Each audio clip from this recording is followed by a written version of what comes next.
Friends, আমি রিয়া আর আমার রান্নার রকমারি চ্যানেলে আরেকটি পর্ব দেখার জন্য সবাইকে ওয়েলকাম জানাই। আমি তোমাদের সাথে শেয়ার করব কচুর ফুল বাটার রেসিপি, যেটি গরম ভাতের সাথে খেতে ভীষণভাবে সুস্বাদু লাগে। তো চলো রেসিপিটি তাহলে একবার দেখে নেওয়া যাক। আমি কচুর ফুলগুলোকে ধুয়ে একটু জল ঝরিয়ে নিয়েছি। তারপরে যে কচুর ফুলের মাঝখানের যে লম্বা একটা বীজ ধরনের অংশটা থাকে সেটাকে আমি বের করে নেব। আমি হাতে গ্লাভস পরেছি, কেন কি এটা শোলা কচুর ফুল নয়, এটা যে বাগানে যে কচুগুলো হয় সেই কচুর ফুল হচ্ছে, তার জন্য এতে হাত প্রচণ্ড পরিমাণে চুলকায়। যারা রান্না করবে প্লিজ একটু হাতে গ্লাভস বা হাতে একটু সর্ষের তেল আর নুন মেখে নেবে, তাহলে আর চুলকাবে না।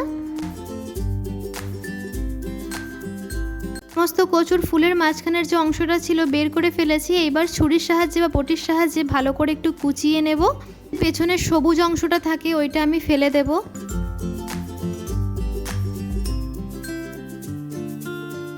বাটিতে বা পেনিতে সামান্য জল দিয়ে একটু নুন দিয়ে একটু সেদ্ধ করতে বসাবো। ফুলটা ওইদিকে সেদ্ধ হয়ে গেছে, জল ঝাড়াতে দিয়ে দিয়েছি। এবার কড়াইতে একটু তেল নিয়ে সামান্য দিয়ে দিয়েছি জিরে। একটু লাল লাল ভাজা হওয়ার পরপরই দিয়ে দেব আমি রসুন, দেব কুচিয়ে রাখা কাঁচা লঙ্কা। আমি শুকনো লঙ্কা পরে ব্যবহার করব।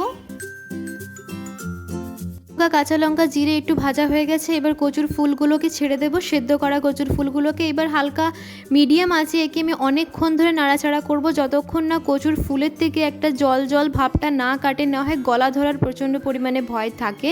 ফুলটা বাটা হয়ে গেছে, এবার আমি একে আবার পাটাতে বাটবো। মিক্সারও ব্যবহার করতে পারো, আমি পাটাতেই বাটছি। এতে সামান্য জিরে নিয়ে জিরেটাকে একটু বেটে নিয়েছি। তারপরে এবার দিয়ে দেব কচুর ফুল।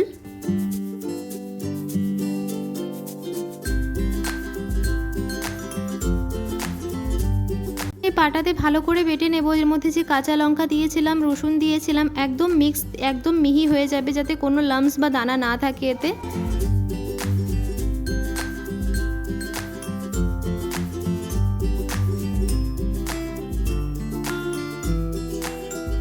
কচুর ফুলটা কত সুন্দর, আর একদম দানা নেই, লাম্পস নেই, সুন্দর বাটা হয়ে গেছে, আর খুবই নরম আর আঠা আঠা ভাব হয়েছে। আমি দিয়ে দিয়েছি সামান্য পরিমাণে সর্ষের তেল, আর দিচ্ছি শুকনো লঙ্কা কুচি। তোমরা চাইলে কাঁচা লঙ্কা কুচিও দিতে পারো। এতে কচুর ফুল একটু ঝাল না দিলে গলা ধরতে পারে, তার জন্য একটু বেশি ঝাল ঝাল করেই কচুর ফুলটা রান্না করা হবে। তেঁতুল ব্যবহার করছি, কেন কি কিছু কিছু কচুর ফুলগুলো হয় যেগুলো ঝাল দেওয়ার পরেও সে গলা ধরার চুলকানি ভাবটা যায় না, তার জন্য একটু টক ব্যবহার করলে সেটা আর গলা ধরার ভয়টা থাকে না, কচুর রসটাকে কেটে দেয়। আমার ফুল বাটা একদম ভাজা হয়ে গেছে, কি আমি গরম গরম পরিবেশন করে নেব। কি গরম ভাতের সাথে খেতে সত্যি ভীষণ দুর্দান্ত লাগে। একবার রেসিপিটি ট্রাই করতে পারো। আমার রেসিপিটি যদি তোমাদের ভালো লেগে থাকে like, comment, share and subscribe করতে ভুলো না। নতুন একটি রেসিপি নিয়ে আবার দেখা হবে। সবাই ভালো থেকো, সুস্থ থেকো, ধন্যবাদ।